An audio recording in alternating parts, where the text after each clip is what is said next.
Hey everybody, and welcome back to the Great Ace Attorney Chronicles. Last time we arrived in merry old London, and we met our very first client, right after telling the one and only Lord Strongcard that we'll be taking over as the lawyer. And for our first client, it's quite the gentleman. A very wealthy Irish gentleman named Magnus McGilded. And he's been accused of murder. Gee, what a shock. And now we're in the courtroom and we are about to begin the case. So let's get started.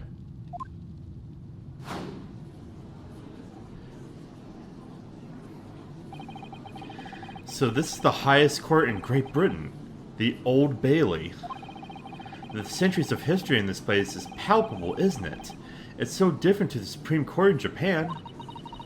It feels both imposing and serene at the same time. The atmosphere almost makes words redundant. Whatever the country, determining a person's guilt or innocence is always a solemn affair. And may I say something, Mr. Naruhodo? Oh, yes, what? I mean, I don't really blame him. Your eyes look ready to pop out of your head again. I know, but I just can't help it. Oh, there he is.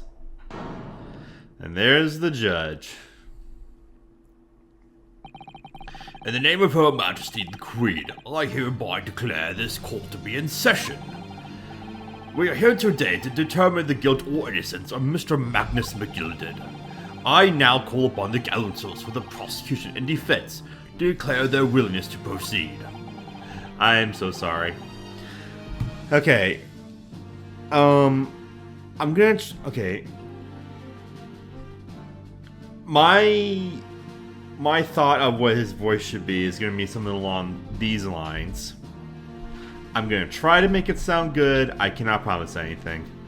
The prosecution is fully prepared. That must be the Reaper of the Bailey. He really does look fully prepared to dispatch his next poor victim to the underworld. Counsel for the defense, you appear to be Eastern. Do you speak English? Huh? Oh, yes, of course. Sorry. But he asked if the defense was ready. And I couldn't be further from ready if I tried. Well, too bad.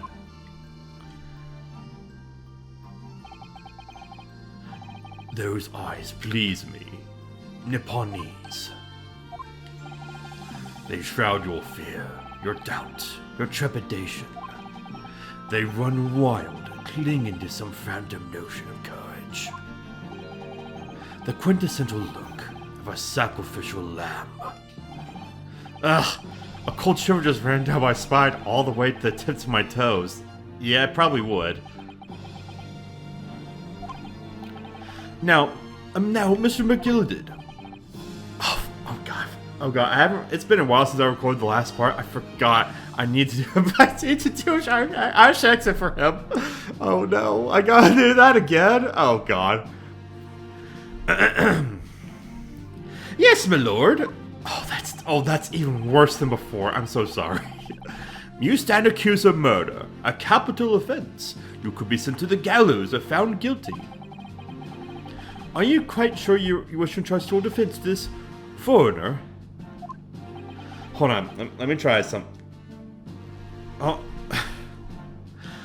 Oh my god, I'm so sorry. As I've always said, my lord, it is a grand thing to give opportunities to the young.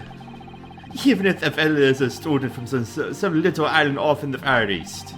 Is it not the British way to ignore the dangers to yourself and give those less fortunate a fair chance? Okay, that's better. That's not really saying much. I'd like to think that acts of chivalry do the great British Empire proud. Listen to Mr. McGilded. What a fine gentleman London has in him. Did you hear they donated £5,000 to the government the other day? Mother, may we please go play McGilded Park? Why are you bringing your child to a murder trial? It seems as though everyone in the public gallery is firmly behind Mr. McGilded. That's definitely welcome news. And he certainly has a way with words. I'm surprised he couldn't convince anyone to defend him. eloquently put, Mr. McGilden. A most laudable statements. Now, and the voice is already slipping. ladies and gentlemen of the jury, I'm sure I need hardly remind you that you 6 members of the public have been selected for your impartiality. Are you ready to proceed? Yes, my lord. If the task is to send rotters to the gallows where they belong, I'm more than ready. And now he has the judges. Oh God, I can't. I'm so sorry. This is terrible. At the manor, his lordship always says we should dispose of rubbish properly. Naturally, I agree. And criminals here will soon be wishing they never set eyes upon me. What is this voice I've given him? Whatever. She didn't say anything. Are you gonna say anything? I feel a chill. That's it. Oh, don't mind me, my dears. I'll just be getting on with my knitting. Most finish these mitts for my grandson. Mr. Naruto, those people are the jury. Yes. That's something we don't have in Japan yet. And won't for centuries. And then only do it the one time. That's right, I've only ever read about it. But here in Great Britain, the court's final verdict depends on the opinions of these 6 jurors. The judge passes sentence according to the law, but the jurors determine guilt based on common sense. So the defendant is ultimately judged from 2 completely different points of view. Now, how exactly do the jurors give their verdict? That I don't know, but I'm sure it will become clear as the trial progresses. Yes. Prosecutor Van Ziggs, my lord. It's been a number of years since we've seen you here in the courtroom. I thought you'd renounced your fame. I'm known as the Reaper of the Bailey, my lord. Infamy rather than fame, I would say. But yes, 5 years have passed since I last spread my wings in this capacity. So, what brings you back? Is there some change of circumstance of which the court should be aware?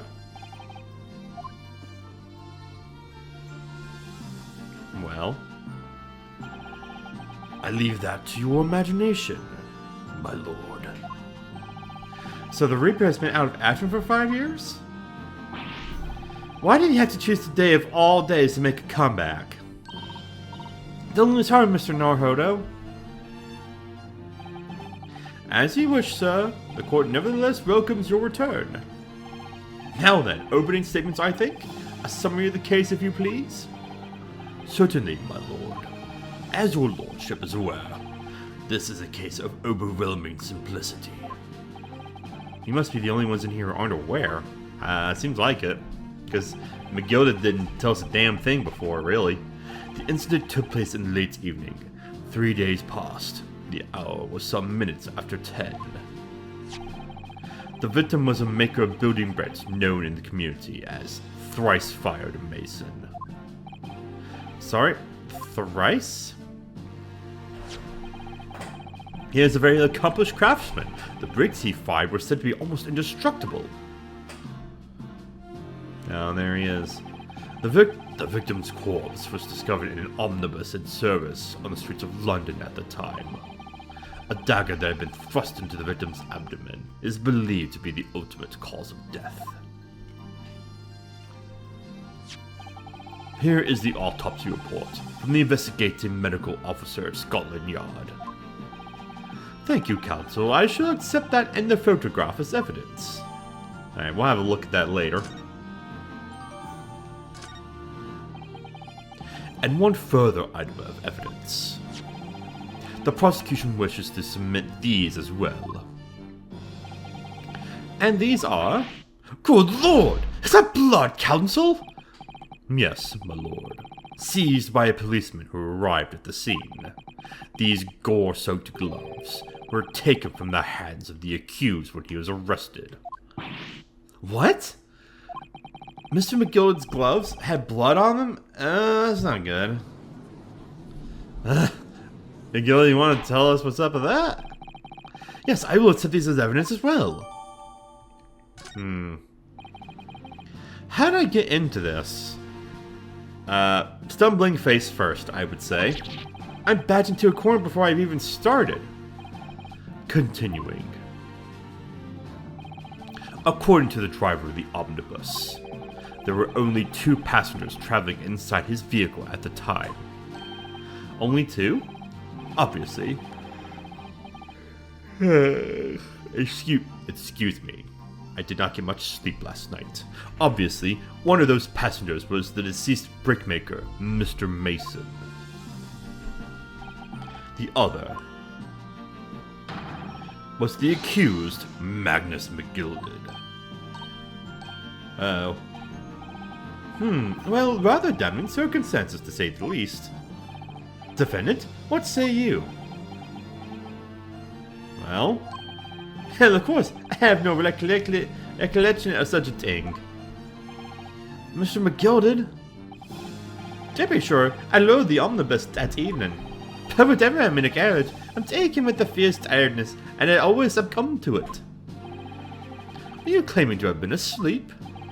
'Tis the motion of the carriage, my lord, and so it is. And when I opened my eyes again, 'twas a desperate sight before me. The body of a man I'd never laid eyes on before in me life. Now I ask you, what good-hearted soul wouldn't lust to have a fella bleeding from my stomach? I wasn't about to start worrying about me gloves now, was I? I reached out to give the man a hand. Okay, so that's his explanation for why there's blood on the gloves. Alright. So the blood got onto the gloves then, after the man had been killed. Unfortunately, that statement of the driver's is only the beginning. What? That's not all of it? Oh crap. There were multiple witnesses to the precise moment at which the brickmaker was fatally stabbed. Hold on, take a sip of my drink.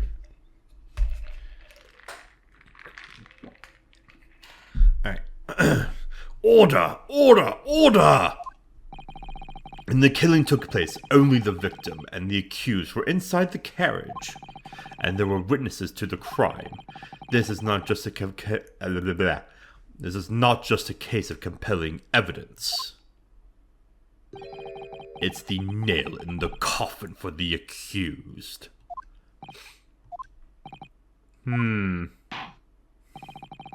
Thank you, counsel. The circumstances of the crime have been made quite clear. I think we will hear testimony from these witnesses, first of all. Your wish is my command. Bailiff, bring the witnesses in at once. Okay, here they are. Witnesses, your names and occupations. My name is, well, everyone calls me Beppo.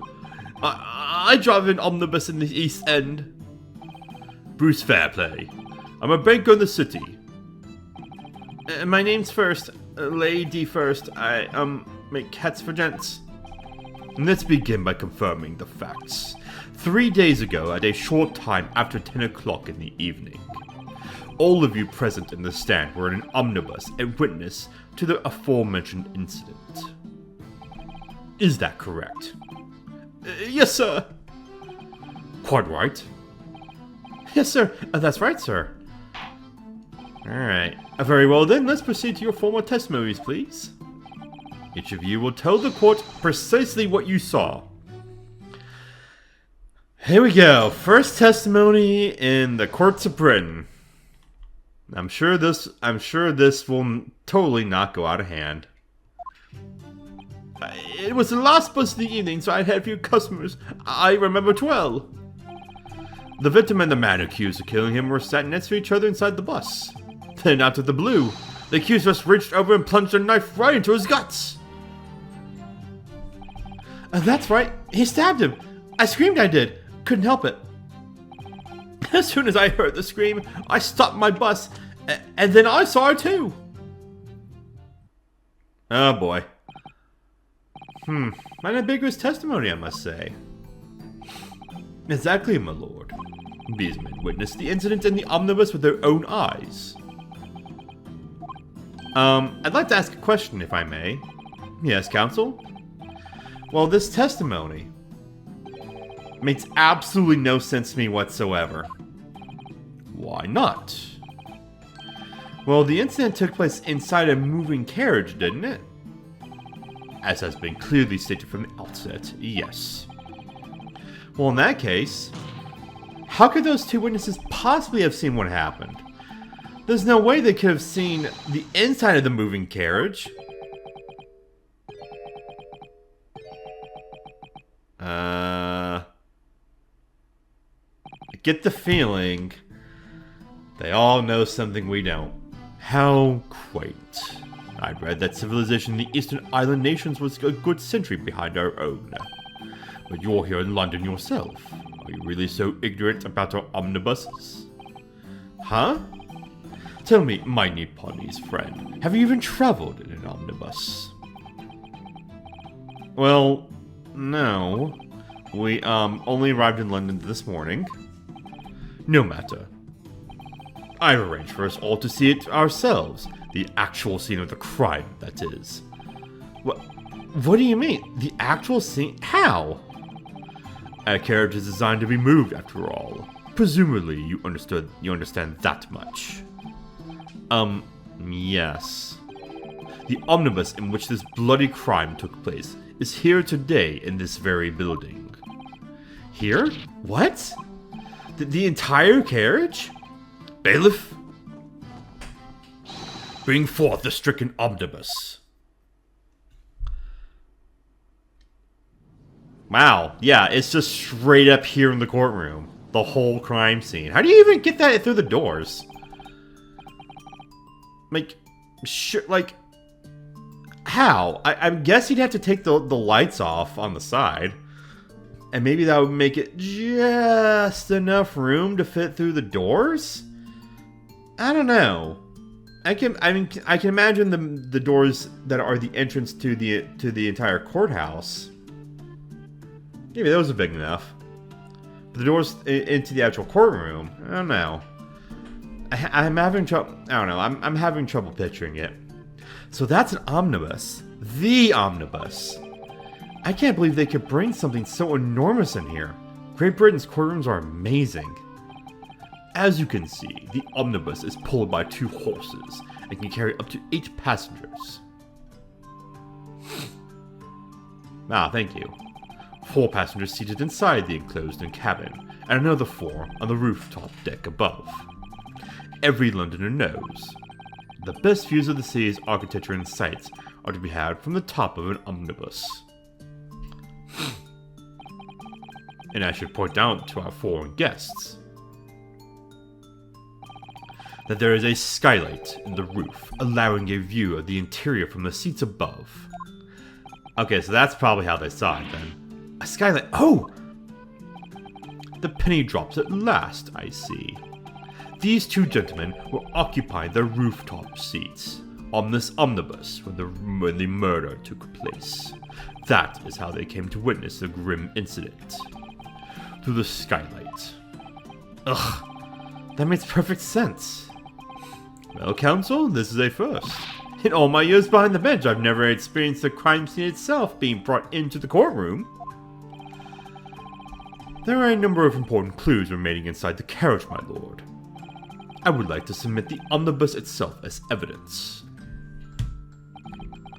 That is the prosecution's wish. Well, I guess we're gonna get to do that then. Very well, I see no reason why not. This omnibus is hereby formally accepted as evidence. I'm wondering how much of a look we can get of it. I can't believe it! The entire crime scene enters as evidence? Yes, Great Britain is simply extraordinary. I could help myself a lot by giving that omnibus a thorough examination, seeing as it's here. Well, screw it, let's just do that then. Yeah, hold on, cross-examination. Let's see. So he would have been inside, the gilded. Well, let's open the door and go inside, shall we? Ugh, the scene of a murder. It's horrible.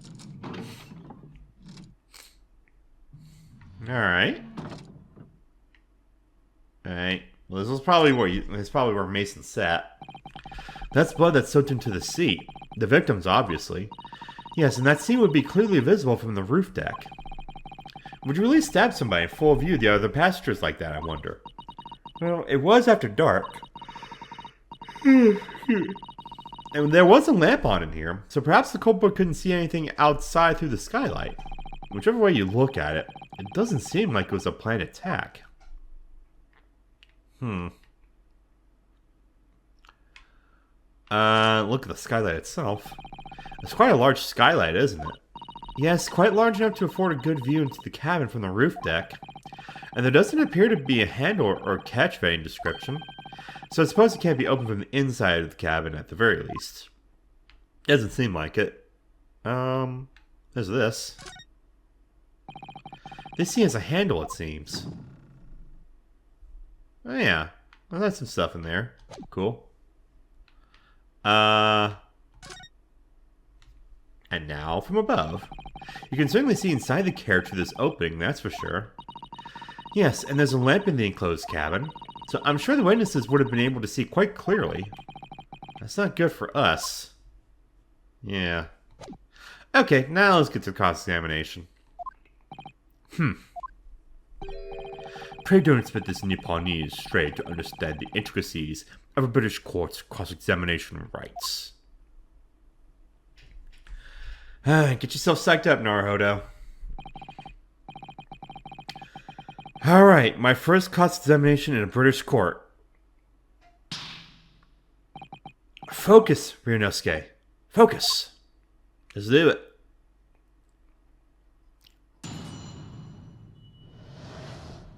Alright, we'll start with Beppo. Okay, tell us more about that. Yes, I think it was sometime after 10, wasn't it? Oh yes, sir, that's right, sir, yes. Ever so cold it was, sir. Freezing, in fact. Yeah, and you're still really cold, it seems. Seriously, dude, bundle up. And you have 4 passengers on board at the time, is that correct? Yes, that's right, sir. Not all traveling in the same parts of the bus, of course, though, no.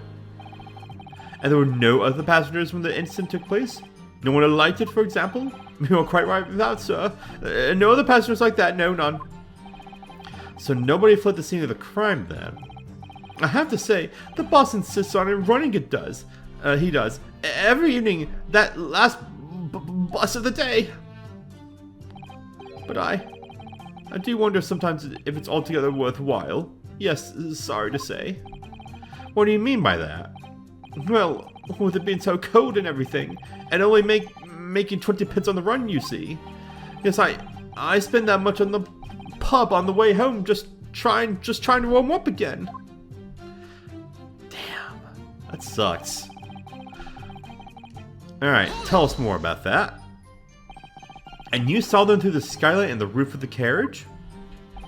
That's right. When you sit up on the top deck, the window's right there at your feet. As we have just seen from the examination earlier, there was a lamp on inside, so I had a pretty good view. Ah, alright. It was seated like that, it seems. The two of them were wearing hats, and I couldn't exactly make out their faces. But there's not a shred of doubt in my mind that it was Mr. McGilded. How can you be so sure? Well, how can I put it politely? McGilded is a gentleman of rather small stature. I couldn't have mistaken him for anyone else. Let's not forget that when the vehicle came to a halt, the only people inside the enclosed cabin were the deceased Mr. Mason and Mr. McGilded. There is no room for doubt here. Ugh, I really wish there was. Yeah. Then out of the blue, the accused just reached over and plunged a knife right into his guts. Okay, tell me more about that. I don't know why I didn't just read the other statements before, but whatever. You actually saw the exact moment it happened? Didn't I already testify to that? Our fair dinkum, hard-working steep banker's not considered trustworthy these days. Oh, no, I didn't mean that. This is no good. I've really got his back up. Perhaps you could just tell us what you saw in a little more detail, if that's... My lord! Jury number 3? What's the meaning of this? My mind is made up, my lord. Completely and utterly made up. Made up about what? I don't like the stinking rich. Never have. Oh, that's a sentiment shared by some of us today. So I get where you're coming from. They're always up to something or other they shouldn't be. Every one of them. Yeah. And that little leprechaun of a man is no exception. Well, he can't fool me. Yeah, clearly. There's no point wasting time listening to any more of this. That's my opinion on the matter anyway. Oh, not just you, huh? That's precisely what I was about to say.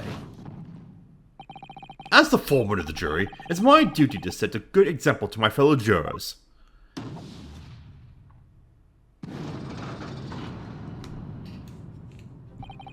What is happening here?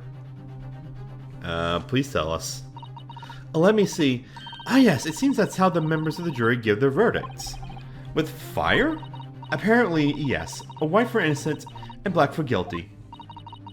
As the 6 members of the jury make up their minds about the case, one by one, they each cast a ball of fire into the great scales of justice, as we saw a moment ago.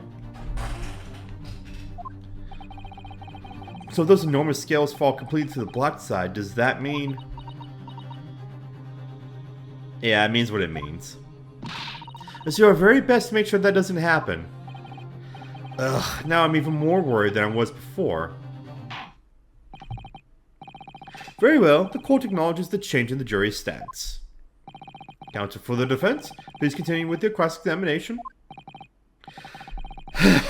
This is a nightmare.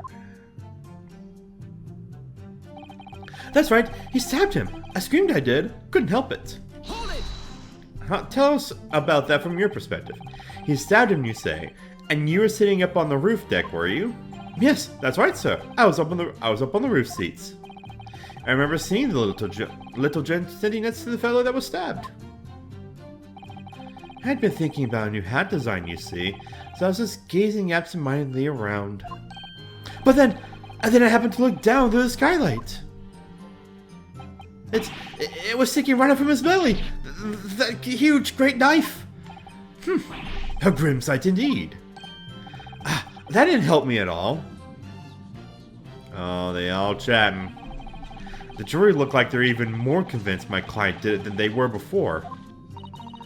That appears to have made everyone even more dubious that Mr. McGilda is telling the truth.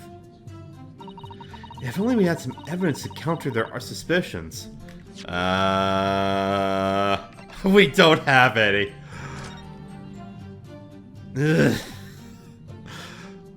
We are up shit creek without a paddle. I feel. Mr. First. Oh, yes. Yes, sir. Is this the knife you saw? Oh, great. We do have more evidence. And it does not help us. Oh, good grief. Yes, that's it. The very one, sir. Is that? Yes, counsel. This is the blade that was driven into the victim's belly like a stake through the heart. That is a blade of considerable size, counsel. It is. And furthermore, the scabbard is emblazoned prominently with a certain initial. The letter M, which seems oddly familiar. Ugh. Please no. M. For Magnus, perhaps? Or McGilda, possibly? Take your pick. It seems this particular big name in London made a magnificent mistake. Objection! But there are M's everywhere. Yes, like in Mason. Objection! I'm sorry. I'm sorry now, that's the voice he has? I like mine better, it's deeper. A deeper voice suits him better than that one.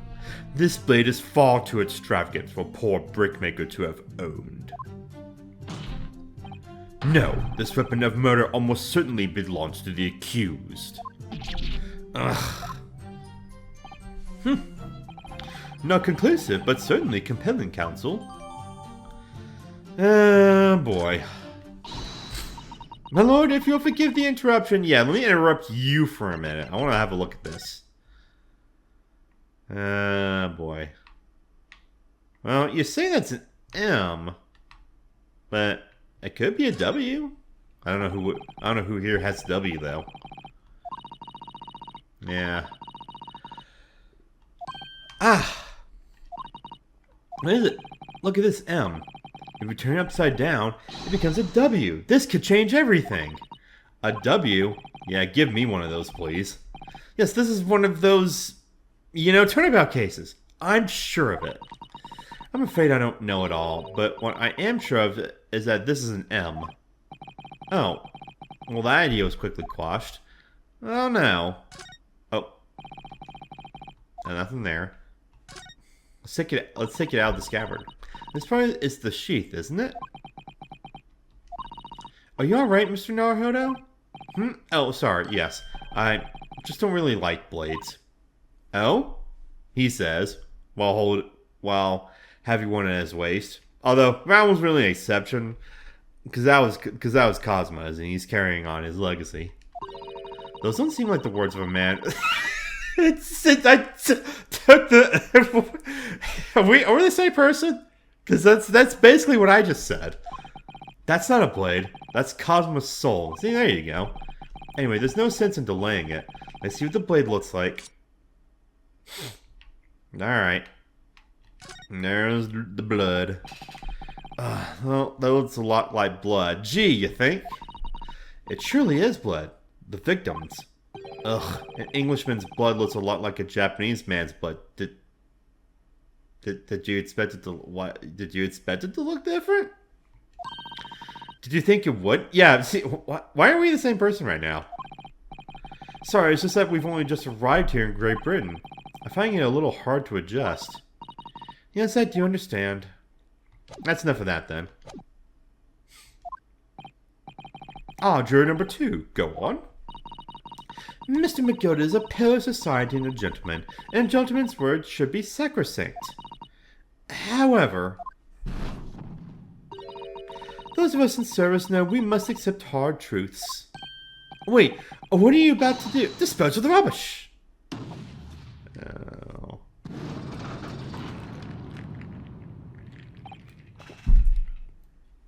No! I don't wish to cause offense, but I do like to eradicate all traces of filth and grime. Oh, and I think it seems as if you feel the same way. I have painstakingly typed every word uttered here today and cross-referenced all the facts. As such, I am now in position to draw the only logical conclusion. This ain't good. Not again. That's 4 out of 6 jury members who proposed the guilty verdict. There are only 2 left. We've had it. Every time I press these witnesses for more information, I just make the situation worse. Nevertheless, what we need more than anything at the moment is more information. We're still very much in the dark. I suppose I'll just have to keep pressing the witnesses, knowing that more sparks may well fly. We mustn't give up hope that we'll uncover something that will give us a way to fight back. But don't lose hope. Alright, I'll keep trying. I can't give up. I just need to keep calm and listen to the witnesses' statements again. Well, there's only one left. As soon as I heard the scream, I stopped my bus, and then I saw it too. Hold it!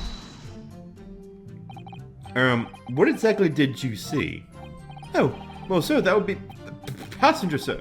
Yes, collapsed on the floor he was. And by the passenger, obviously you were referring to the victim, Mr. Mason, the brickmaker. And then the other passenger had that knife in his hand, like this. By the other passenger, obviously, you are referring to the accused, Mr. Magnus McGilded. And then he punched her down like this, stabbing the other passenger in the belly. What? My lord, I wish to speak. Yes, juror number 5?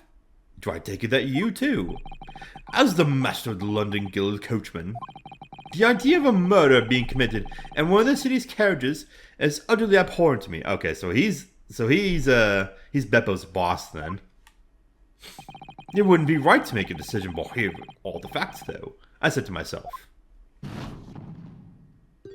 But I've heard enough now. The horse is bolted, as they say. No, please, just keep an open mind. Yep now, Silverblaze! The finish is in sight! Oh, there's one juror left. Beppo is a long-standing member of the guild, and I trust what the man says. Thank you, sir. You're too kind, sir. Yeah? Would you like to give him a pay raise, please? I think he needs it. This is too unkind, sir.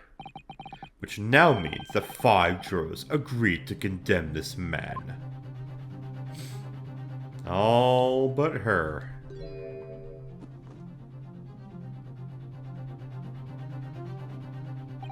Madam Juror number 6. Yes, dear?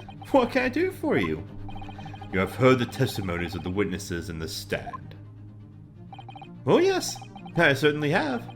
Still got my hearing, you know. I cannot do old British lady voice. Then pray tell, why are you yet to pronounce your leaning? Dear, the thing is, I'm a creature of habit, me. Oh god, now let's turn to Magnus' voice.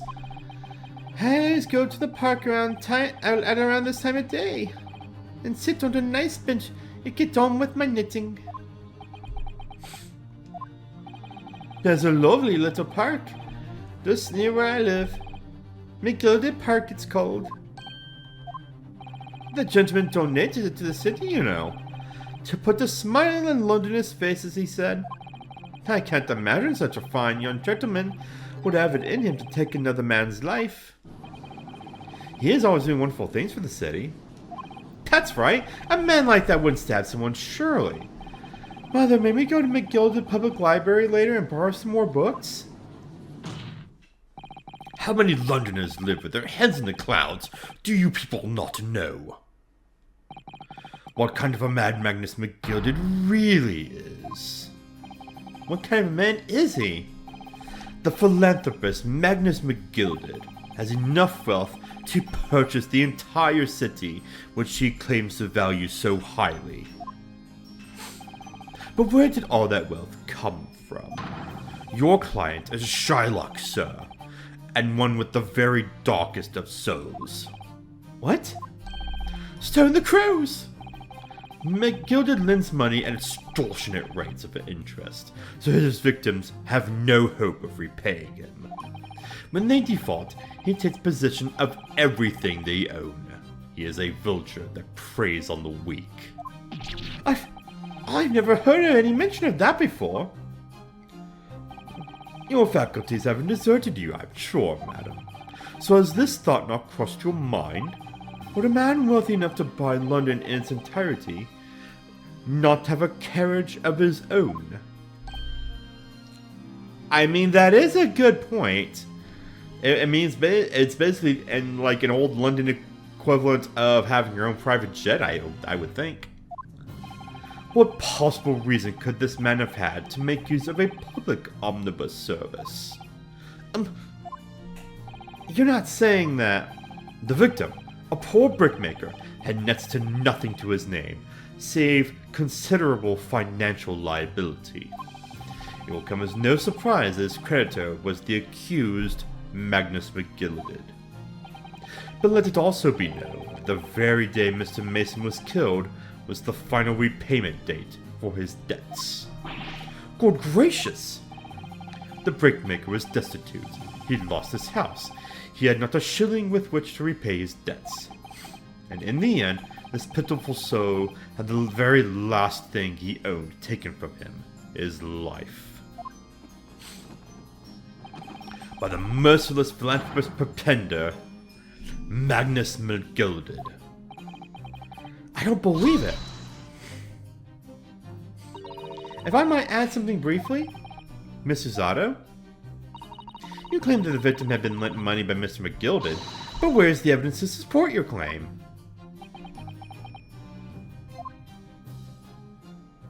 Oh, where'd that come from? He just has some wine.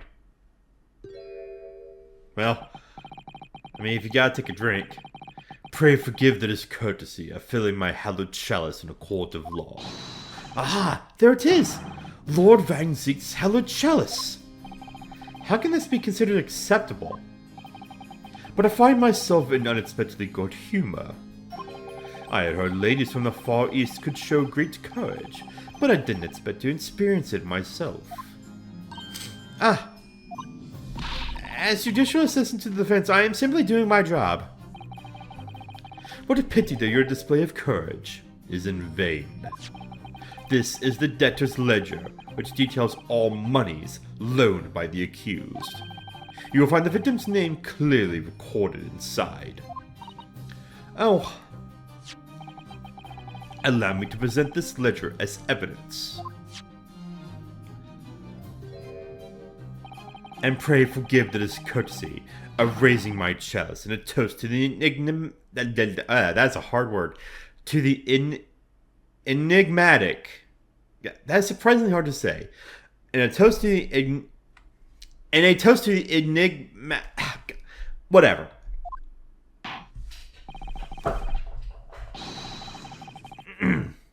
Among us Toast Council. I would gladly accept this new evidence.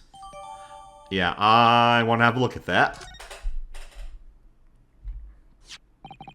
Oh yes, 20 guineas. The victim owed a considerable sum. Yeah, let me have a look at that.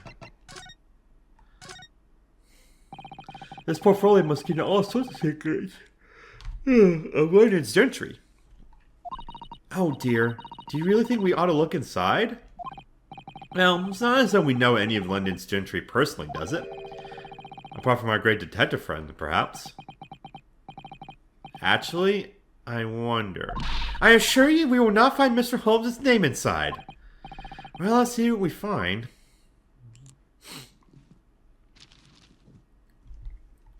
Alright, let's take a gander. Gosh, it's crammed full of gentlemen's names, isn't it? Well, I suppose they're probably not all gentlemen at all, are they? After all, not everyone in this country is well off. Ah, goodness. What is it? Look at this. Do you see the name here? Bruce Fairplay. Oh, well, what's your name doing in here, buddy? That's one of the witnesses. Let's keep that in mind for later. Should that mean something to me? It does sound strangely familiar, actually. Bruce Fairplay, the witness testifying this very moment. Oh yes, of course, the baker. Why is his name in here? He borrowed 20 guineas, did he? And look, the repayment date is fast approaching. It's possible that this is just a coincidence, of course, but this could be very useful information.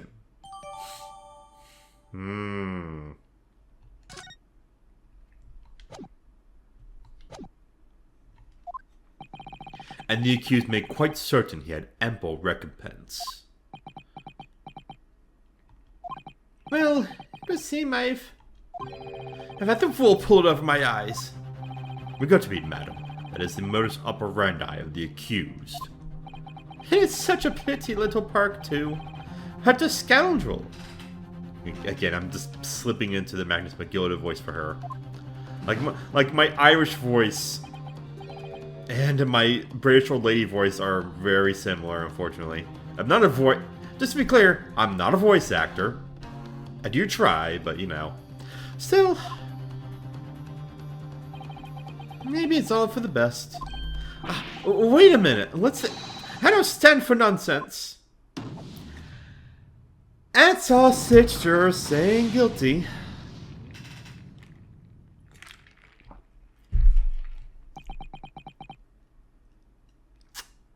Well, this sucks.